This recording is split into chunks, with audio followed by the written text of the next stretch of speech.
دعاؤں سے مانگا ہوا بیٹا اسماعیل عطا کر دیا۔ اب بچے چھوٹے ہوتے ہیں، معصوم ہوتے ہیں، کھیلتے ہیں، ماں سے پیار کرتے ہیں، مائیں اپنے بچوں سے بلائیں لیتی ہیں۔ اب ہاجرہ اسماعیل کے ساتھ کھیلتی ہے، گود میں رکھتی ہے۔ حضرت سیرہ کو وہ چیز برداشت نہ ہو سکی، حالانکہ سیرہ نے خود ہاجرہ کو ابراہیم کے سامنے پیش کیا، خدمت کے لیے خود تحفہ دیا، لیکن یہ سوکن کا رشتہ ایسا ہوتا ہے، وہ کتنا بھی پیار ہو پھر بھی وہ سوکن کا رشتہ اپنا آپ جتاتا ہے۔ کہنے لگی اے ابراہیم، میں یہ برداشت نہیں کر سکتی، میری گود خالی ہے، میرا سین سونا سونا رہتا ہے، یہ ہاجرہ کے پاس بچہ ہے، میں آپ سے گزارش کرتی ہوں اس بچے کو اپنی اس جوان سال بیوی کو کہیں دور صحرا میں چھوڑو، میں ان کو دیکھ نہیں سکتی، ان کو کہیں لے جاؤ۔ یہ اصل میں سارا معاملہ، کیونکہ نبی کی ذات ہے، نبیوں کے سارے معاملات من جانب اللہ ہوا کرتے ہیں۔ نبی ہر حال میں عارف باللہ ہوتا ہے، خواہ وہ دودھ پیتا نبی ہو، خواہ وہ لڑکپن میں ہو، خواہ وہ جوانی میں ہو یا عروج پہ ہو، نبی نبی ہی ہوتا ہے، وہ عارف باللہ ہوتا ہے، اس کے سارے معاملات کا محافظ خود پروردگار ہوا کرتا ہے۔ اب اصل میں اس کو سمجھانے کی کوشش کرتا ہوں، آپ کے ذہن میں یہ بات آ جائے گی۔ بڑی سادہ سی مثال قرآن پاک میں موجود ہے کہ حضرت سیرہ سے کہلوانا کہ ہاجرہ اور اسماعیل کو کہیں دور چھوڑو، میں دیکھ نہیں سکتی، اصل میں وہ اللہ کے گھر کعبۃ اللہ کو آباد کرانا مقصود تھا، یہ ایک بہانہ تھا۔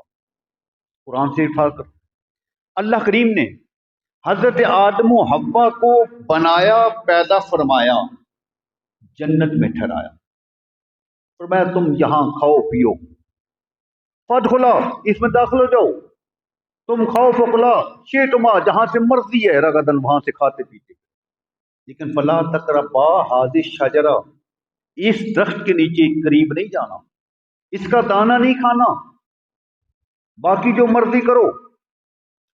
لیکن جس وقت آدم کو بنانا تھا اس وقت کیا پروگرام ہے؟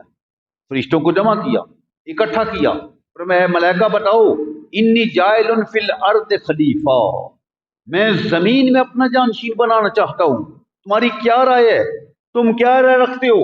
اس فرشتوں نے دبی زبان سے اعتراض کیا، اے اللہ ہم تیری تسبیح و تعلیل کے لیے کافی ہیں، ہم حمد و ثنا بیان کرنے کے لیے کافی ہیں، اس انسان کی کیا ضرورت ہے؟ یہ انسان خون ریزیاں کرے گا، قتل و غارت کرے گا، بازار گرم کرے گا، فساد کرے گا، اس کی کیا ضرورت ہے؟ ہم تیری تسبیح و تعلیل کے لیے کافی ہیں۔ مختصر سا اپنی بریت، اپنی افضلیت کا ذکر کیا، انسان کی خامیوں کا ذکر کیا کہ یہ جھگڑالو ہے، دنگے فساد کرے گا، قتل و غارت کرے گا، اس کی بات سچی تھی، لیکن پروردگار مختصر جواب دیتا ہے انی عالم ما لا تعلمون، اے ملائکہ جو میں جانتا ہوں وہ تم نہیں جانتے، اس انسان کے اندر کون کون سے جوہر رکھ دیے، اس کے اندر کون کون سے کمالات میں نے رکھ دیے، اس کے اندر کون کون سی خوبی ہیں وہ تم نہیں جانتے، انی عالم ما لا تعلمون، جو میں جانتا ہوں تم نہیں جانتے۔ خلیفہ بنا دیا، بنایا کس لیے تھا؟ فی الارض، زمین کے لیے، ٹھہرایا کہاں؟ آسمان سے اوپر جنت میں۔ اب جس مقصد کے لیے خلیفہ بنایا وہ زمین ہے، آدم جانشین خدا ہے، نائب خدا ہے، زمین میں ہے، لیکن ٹھہراتا کہاں ہے؟ آسمان سے اوپر جنت میں ہے۔ اب کسی بہانے سے زمین پہ پہنچانا تھا، کسی بہانے سے زمین پہ پہنچانا تھا، وہ دانہ کھلوا دیا، بہانہ بنا لیا، پھر کہا تم زمین پہ اتر جاؤ دونوں، اس بہانے سے زمین پہ اتار دیا، جو مقصود تھا پیدا کرنے کا وہاں مقصود تک پہنچا دیا۔ سیم یہاں چیز وہی سمجھیے مثال کہ حضرت سیرہ سے کہلوا دیا کہ اے ابراہیم میں اس جوان بیوی کو، تیرے معصوم بچے کو دیکھ نہیں سکتی، اس کو کہیں دور چھوڑا۔ یہ در حقیقت اس شہر مکہ جو آج آباد و شاد ہے، اللہ کرے اسے تا قیام قیامت آباد شاد رکھے رہے گا۔ اس شہر کی آباد کاری کا سامان حضرت سیرا کی زبان سے کروایا جا رہا ہے۔ اللہ کا حکم ہو گیا، سیرا کی ڈیمانڈ آ گئی، فرمان ہوا لے جاؤ اسے۔ حضرت ابراہیم اپنی جوان سال بیوی ہاجرہ کو اور معصوم اسماعیل کو ساتھ لیے سواری پہ سوار کیا، دور دراز وہاں ملک شام سے اس سرزمین پہ جہاں آج مکہ کا شہر آباد ہے، یہاں آ کر چھوڑ دیا۔ تھوڑا سا تو شیطان ہے، پانی دیا، کچھ کھجوریں دی اور واپس چل۔ حاجہ دیکھتی ہے کہ ہمیں یہ ایسی جگہ جہاں لگو ڈگ سرا ہے، کوئی یہاں رفیق نہیں، انیس نہیں، کوئی سبزہ نہیں، کوئی سایہ نہیں، کوئی سر چھپانے کے لیے مکان نہیں، جھونپڑی نہیں، درخت تک نہیں، ہمیں کس کے سپرد کر کے جا رہے ہیں؟ پوچھا، آواز دی، ابراہیم ہمیں کس کے سپرد کر کے جا رہے ہو؟ آپ نے جواب نہیں دیا۔ دو تین مرتبہ پھر یہی سوال دہرایا، ہمیں کس کے حوالے کر کے جا رہے ہو؟ کیا رب کا حکم ہے؟ فرمایا اذن، ایسے ہی ہے۔ فرمایا لا یضیعنا، اگر رب کا حکم ہے تو پھر ہمیں ضائع نہیں کرے گا پروردگار۔ رضیت باللہ، میں اپنے رب پہ راضی ہوں، توکلت علیہ، میں اپنے رب پہ یقین بھی کرتی ہوں۔ اگر رب کا حکم یہی ہے ہاجرہ کو معصوم کو یہاں چھوڑ دو، ہاجرہ اپنے معصوم کے لیے یہاں بیٹھی رہے گی، پھر ہمارا رب ہمیں لا یضیعنا، ضائع نہیں کرے گا۔ جس وقت حضرت ابراہیم نے وہاں سے رخصت ہوئے، وہاں کھڑے ہو کے ایک دعا مانگی تھی۔ وہ دعا ایک پوری تاریخ کا پس منظر سامنے کرتی ہے، پوری ایک ہسٹری سامنے لاتی ہے۔ وہ ہسٹری کیا ہے، وہ دعا کیا ہے، دعا کے الفاظ کیا ہیں، دعا کے اندر معنی اسرار کون سے مخفی ہیں، اب اس طرف ہم توجہ دیں گے۔ ربنا انی اسکنت من ذریتی بواد غیر ذی زرع عند بیتک المحرم، اے اللہ میں اپنی اولاد میں سے کچھ حصہ تیرے حرمت والے گھر کے پاس غیر ذی زرع وادی میں چھوڑ کے جا رہا ہوں۔ ربنا انی اسکنت من ذریتی بواد غیر ذی زرع، اے اللہ میں اپنی اولاد میں سے کچھ حصہ یہاں سکون کے لیے چھوڑ رہا ہوں، سکونت کے لیے چھوڑ رہا ہوں، لیکن یہ جگہ کون سی ہے؟ عند بیتک المحرم، یہاں تیرا حرمت والا گھر ہے، اور غیر ذی زرع ہے، دونوں چیزوں کا ذکر اکٹھا ہے۔ اللہ کے گھر کا ذکر بھی ابراہیم کر رہے ہیں، غیر ذی زرع وادی کا ذکر بھی کر رہے ہیں، کیوں؟ لیقیموا الصلاۃ، تاکہ یہ یہاں ٹھہریں گے، سکونت اختیار کریں گے، یہ نمازیں پڑھیں گے۔ لیقیموا الصلاۃ فاجعل افئدۃ من الناس تهوی الیہم، مولا لوگوں کے دلوں کا مرکز اس سرزمین کو بنا دے۔ وارزقہم من الثمرات، اور تازہ پھلوں سے اس زمین والوں کو رزق عطا فرما، لعلہم یشکرون، تاکہ تیرا شکر ادا کریں۔ اب دو چیزیں متنازع نظر آ رہی ہیں، الفاظ بتا رہے ہیں، حضرت حاجرہ بھی بتا رہی ہیں کہ یہ وہ جگہ ہے جو لگو ڈگ سرا ہے، سہولت کا کوئی انتظام نہیں، کوئی سایہ نہیں، کوئی درخت نہیں، کوئی جھونپڑی نہیں، کوئی پانی کی بوند تک نہیں۔ ادھر رب کا خلیل کہتا ہے ان بیت المحرم، تیرے حرمت والے گھر کے پاس چھوڑ، گھر تو وہاں ہے ہی نہیں، گھر تو نظر آتا ہی نہیں، کوئی دیوار نہیں، کوئی بنیاد نہیں۔ اب دو چیزیں متضاد ہیں، اب اس کو سمجھنے کی ضرورت ہے کہ اس کے اندر کیا چیز واقع ہے، جس کا ذکر میں نے شروع میں کیا ہے کہ اللہ کا نبی ہر حال میں عارف باللہ ہوتا ہے، خواہ وہ بچہ دودھ پیتا ہو تب بھی اللہ کی معرفت کو جانتا ہے۔ جیسے سرکار دو عالم کی زندگی کا مطالعہ کر لیجئے، جس وقت حلیمہ سعدیہ سرکار کو مکہ میں آئی لینے کے لیے اپنی چھاتی کا ایک دودھ پیش کیا، سرکار نے وہ نوش فرمایا، جب حلیمہ نے دوسرا دودھ پیش کیا سرکار نے انکار فرمایا، میں کہ نہیں، میرا دوسرا بھائی بھی ہے، میں آج انصاف محمد صلی اللہ علیہ وسلم نہیں کروں گا تو اور کون ماں کا لال انصاف کرے گا؟ میرا حق ایک دودھ پینا ہے، دوسرا دودھ میرے بھائی کا حق ہے۔ سرکار پیدا ہوتے بھی انصاف کا سبق دے رہے ہیں، بھائی کا دودھ نہیں پیا۔ میں اس لیے کہتا ہوں کہ نبی ہر حال میں عارف باللہ ہوتا ہے، ہر حال میں شریعت کا پاسمان رہا کرتا ہے، اگرچہ اعلان نبوت کے بعد پابندیاں شروع ہوتی ہیں، لیکن اس سے قبل بھی دین کی پاسداری اللہ کے انبیاء فرماتے ہیں۔ اب وہاں چٹیل میدان ہے، لکو ڈک سرا ہے، قرآن کی آیت موجود ہے، لیکن اللہ کا خلیل کہتا ہے اندہ بیتک المحرم، تیرے حرمت والے گھر کے پاس چھوڑ رہا ہوں۔ اب اس سے سمجھنا کیا ہے، حقیقت یہ ہے کہ یہ سرزمین جو مکہ کی سرزمین ہے، قرآن پاک میں آتا ہے ان اول بیت وضع للناس للذی ببکۃ مبارکا، دنیا میں تاریخ انسانیت میں سب سے پہلا گھر لوگوں کے لیے جو بنایا گیا وہ مکہ المکرمہ۔ اس میں کیا ہے، سارے جہانوں کی ہدایت کا سامان ہے، اس میں آیات بینات ہیں، اس میں اللہ کی نشانیاں ہیں، اس میں مقام ابراہیم ہے، جو اس گھر میں آئے گا امن میں چلا جائے گا، اب وہ کسی کا قتل کر کے چلا جائے پھر بھی اس کو امن ہے، کوئی درندہ چیر پھاڑ کر کے حرم میں چلا جائے اس کو پھر بھی امن ہے۔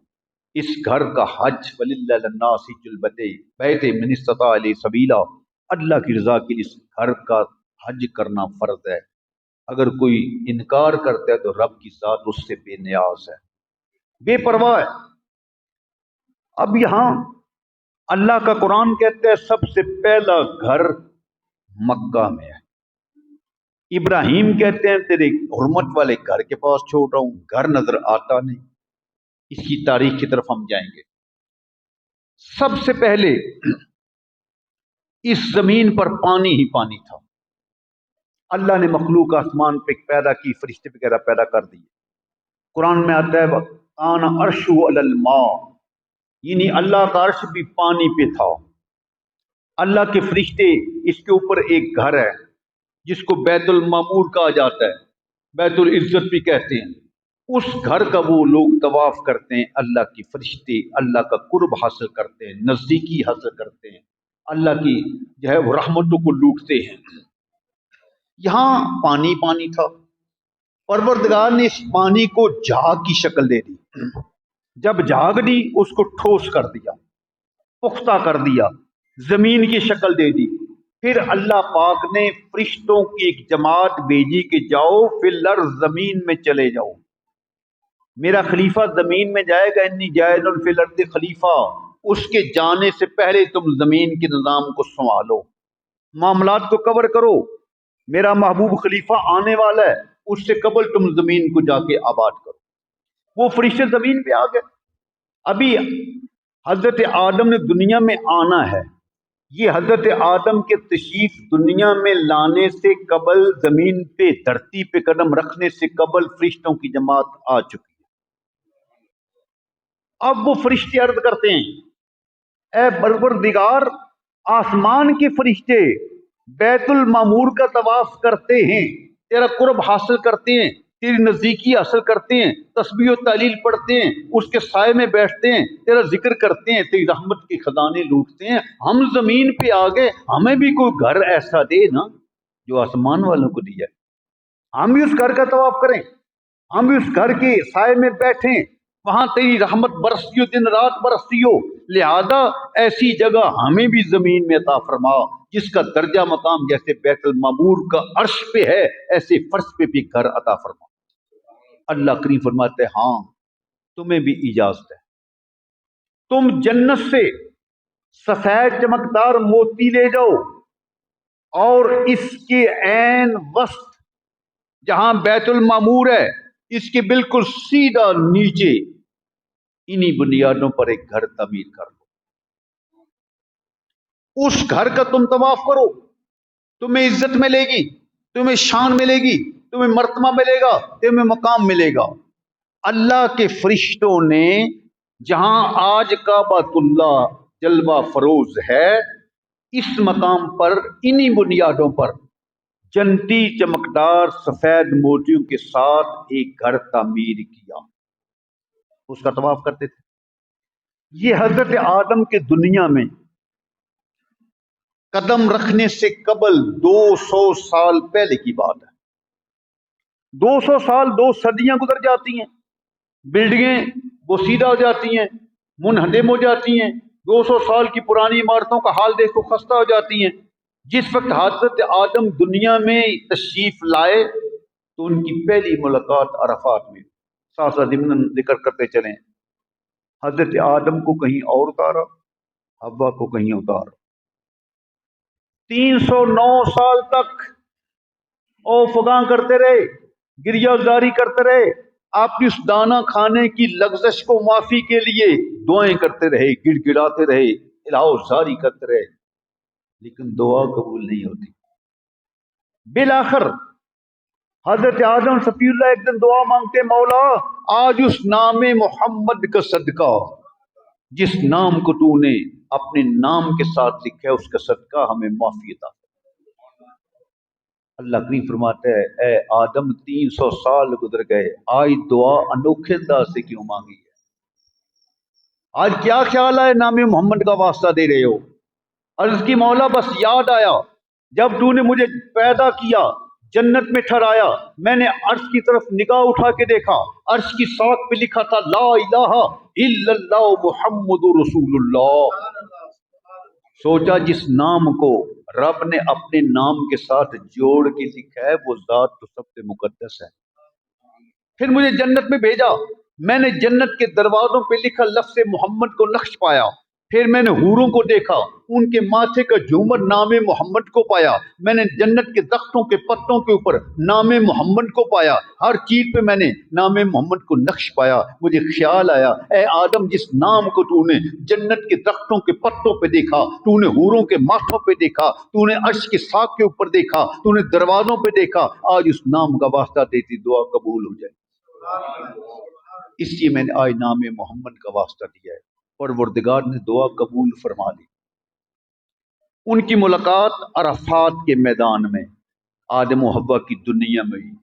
عرفات یہ عرفہ سے نکلا ہے، عرفہ کا مطلب ہوتا ہے پہچاننا، جاننا۔ حضرت آدم کہیں اور تھے، حوا کہیں اور تھی، رب نے دنیا میں اس زمین پہ پہلی ملاقات جو کرائی وہ میدان عرفات میں کرائی، جہاں آج جبر رحمت ہے، جہاں اصل حج ہوتا ہے وہ ہے میدان عرفات۔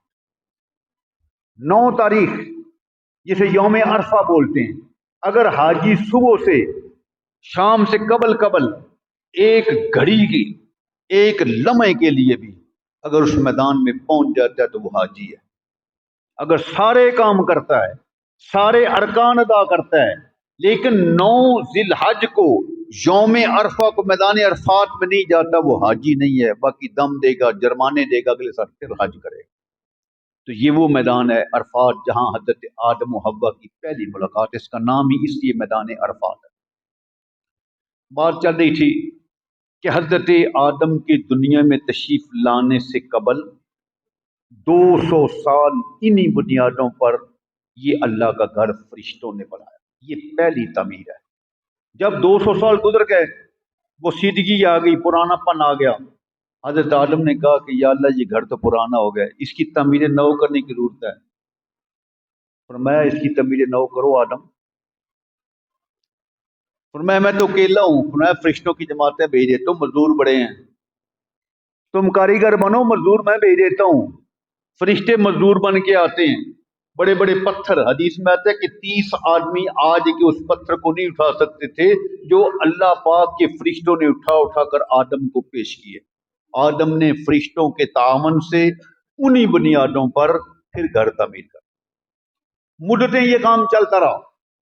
اللہ پاک نے یہ گھر تعمیر کر کے آدم سے پوچھا آدم کچھ چاہیے؟ عرض کی ہاں مولا تیرے گھر بنایا ہے، گھر کی اجرت تو چاہیے۔ فرمایا کیا مانگتا ہے؟ مولا مجھے معاف کر دے، میری اولاد کو معاف کر دے۔ اور میں تجھے تو پہلے ہی معاف کر دیا، تیری اولاد کی معافی کا اعلان کرتا ہوں۔ عرض کی مولا کچھ اور کرم فرما دے۔ فرمایا جو آدمی مجھ پہ ایمان لائے گا، میری پہچان کرے گا، شریعت پہ عمل کرے گا، میں اس کی معافی کا اعلان کرتا ہوں۔ اور چاہیے؟ عرض کی مولا کچھ اور کر دے۔ فرمایا جو بندہ اس گھر کا طواف کرے گا اس کی بخشش۔ عرض کی کچھ اور کر دے۔ فرمایا جو بندہ اس گھر کا طواف کرے گا، جس کے حق میں دعا کرے گا اس کو بھی بخش دیتا ہوں۔ فرمایا اور کیا چاہیے؟ اور میں جو آدمی اس گھر میں آئے گا پہلی نظر اس کعبہ پہ ٹکائے گا، پہلی نظر میں جو دعا مانگتا جائے گا وہ قبول ہوتی جائے گا۔ یہ دوسری تعمیر ہے۔ وقت شارٹ ہے، تھوڑا سا کلوز کرتے ہیں۔ یہ حضرت نوح علیہ السلام کے زمانے تک کعبہ وہی رہا جو حضرت آدم نے تعمیر کیا۔ یہ دو تعمیروں، پھر 950 سال تبلیغ کی حضرت نوح علیہ السلام نے، لیکن چند آدمی بھی ان کی دین کو قبول کرتے ہیں، باقی سب انکاری ہیں۔ بالآخر 950 سال کی تبلیغ طویل کے بعد دعا کی مولا ان کو کرک کر دے۔ یہ بے ہدایت لوگ ہیں۔ فرمایا جو تیرے ماننے والے ہیں ان کو اپنی کشتی میں سوار کر لے، باقی طوفان آئے گا، سیلاب آئے گا، طوفان ایسا آئے گا ہر چیز کو بہا کے لے جائے گا، تم اپنے ماننے والوں کو اپنی کشتی میں سوار کر لو۔ حضرت نوح علیہ السلام نے اپنے ماننے والوں کو، سارے جوڑوں کو بٹھا لیا، طوفان آیا، شرق سے غرب تک، شمال سے جنوب تک طوفان پھر گیا۔ اس کے اندر وہ اللہ نے اپنے گھر کو بھی اٹھا لیا، اپنے گھر کی تعمیر کو اٹھا لیا۔ پوری دنیا پہ طوفان نوح پھر گیا، ہر چیز چٹکل میدان بن گئی، کچھ نہ رہا۔ مدتیں بیت گئی، زمانے بیت گئے، حتیٰ کہ پھر ابراہیم کا دور ہے جو ہمارا موضوع جہاں سے ہم شروع کیا، پھر وہاں پہنچ چکے ہیں کہ حضرت سائرہ کہتی ہیں میں ہاجرہ کو نہیں دیکھ سکتی، اسماعیل کو نہیں دیکھ سکتی، اس کو کہیں دور چھوڑا، غیر ذی زرع وادی میں چھوڑ کے آ۔ اصل میں وہی الہی تھی، اللہ کا مقصود یہ تھا کہ اس جگہ کو آباد کرنا ہے، اس مکہ شہر کو آباد کرنے کا سبب حضرت سائرہ کی زبان سے کہلوا دی۔ آپ اس سرزمین پہ آ کے حضرت ہاجرہ اور اسماعیل کو چھوڑ کے کہتے ہیں ربنا انی اسکنت من ذریتی بواد غیر ذی زرع، یہ دعا مانگی کہ یا اللہ میں اپنی اولاد کا کچھ حصہ اس غیر ذی زرع وادی میں چھوڑ رہا ہوں، اندہ بیتک المحرم، تیرے حرمت والے گھر کے پاس چھوڑ رہا ہوں۔ اللہ کا خلیل تو جانتا ہے کہ یہ گھر وہ ہے جو پہلے یہاں موجود ہے، آدم سے آنے سے قبل 200 سال پہلے بھی گھر تھا، پھر آدم نے تعمیر کیا، طوفان نوح میں ہر چیز ختم ہو گئی، اب بھی گھر تو وہ ہے، لوگ آتے تھے وہاں کیونکہ دلوں کی سوئی کا مرکز وہی جگہ تھی۔ تو یہ اس کی تاریخ ہے۔ پھر حضرت ابراہیم کو حکم ہوا کہ تم اس جگہ پہ بنیادوں کو تعمیر کرو۔ اب شارٹ یہ تعمیر کی 6 شرطیں بیان کر، تو پھر ان کی ولادت کا ذکر ہے اسماعیل کا، کہ وہ جگہ جو اب موجود ہے، حضرت چند ہفتوں کے بعد تشریف لاتے، واپس چلے جاتے، حتیٰ کہ وہ پانی ختم ہو گیا، کھجوریں ختم ہو گئی۔ حضرت مائی ہاجرہ ایک پہاڑی ہے یہاں صفا، ایک مروہ ہے، وہاں جاتی ہیں، دیکھتی ہیں کوئی چیز، پانی کوئی نہیں ملتا، تلاش کرتی ہیں، پھر واپس آتی ہیں کہ کوئی درندہ میرے بچے کو چکر نہ لے جائے، پھر واپس چلی جاتی۔ 7 مرتبہ حضرت ہاجرہ صفا مروہ کے درمیان دوڑی۔ اللہ کی بندی کا دوڑنے کی دیر تھی کہ اللہ کی رحمت ان کی طرف دوڑ رہی ہے۔ جب 7ویں مرتبہ واپس آتی ہیں تو کیا دیکھتے ہیں کہ معصوم ایڑیاں رگڑ رہا ہے، ہونٹ خشک ہیں، پیاس کی شدت ہے، گرمی کی شدت ہے، لیکن جہاں ایڑیاں رگڑ رہا ہے وہاں اللہ پاک فرمایا اے جبریل کیا دیکھتا ہے، میرے معصوم کا امتحان اور کیا لینا ہے، جہاں معصوم کی ایڑیاں رگڑ کھاتی ہیں وہاں تم پر مارو، وہاں سے چشمہ ابل آئے گا۔ جبریل نے پر مارا معصوم کی ان ایڑیوں کی رگڑ سے، وہاں پانی کا چشمہ شروع ہو گیا۔ حضرت حاجہ تشریف لاتی ہیں، دیکھتی ہیں پانی ہے، پانی کا بند باندھا، فرمایا زم زم ٹھہر جا ٹھہر جا، زم مطلب ہے ٹھہر جانا۔ ہر روایت میں آتا ہے کہ حضرت حاجرہ نہ فرماتی زم زم تو یہ پانی پوری دنیا پہ پھیل جاتا، فرمایا ٹھہر جا، اس کی بند باندھا۔ پھر ان شارٹ وہاں سے قبیلہ گزرا جس کا نام تھا قبیلہ بنو جرم، ان دیکھا کہ پرندے اڑ رہے ہیں، ایسے جانور پھر رہے ہیں جو پانی کے بغیر رہ ہی نہیں سکتے۔ وفد بھیجا جاؤ پتا کرو کیا صورتحال ہے، پانی ہے کوئی یہاں، ہے تو لگو تک سرا، دیکھا تو وہاں ایک نوجوان عورت ہے اور معصوم بچہ ہے۔ پوچھا ہم مسافر ہیں، ہم نے شام جانا تھا، اس راستے سے مکے سے گزر رہے ہیں اس آبادی سے، تو کیا ہم یہاں ٹھہر سکتے ہیں، قیام کر سکتے ہیں، پڑاؤ کر سکتے ہیں؟ حضرت مائی حاجرہ نے فرمایا کہ ہاں تم ٹھہر سکتے ہو، پانی پی سکتے ہو، نفع اٹھا سکتے ہو، لیکن تمہیں اس پانی پہ حق قبضہ نہیں ہے، ملکیت کا حق نہیں، استفادے کا حق ضرور ہے۔ تو سب سے پہلے قبیلہ بنی جرہم، انہوں نے حضرت مائی حاجرہ کی اجازت سے اس جگہ پہ آ کے ڈیرا لگایا اور یہ شہر آباد ہونا شروع ہو گیا۔ انشاءاللہ بقیہ باتیں اگلے جمعے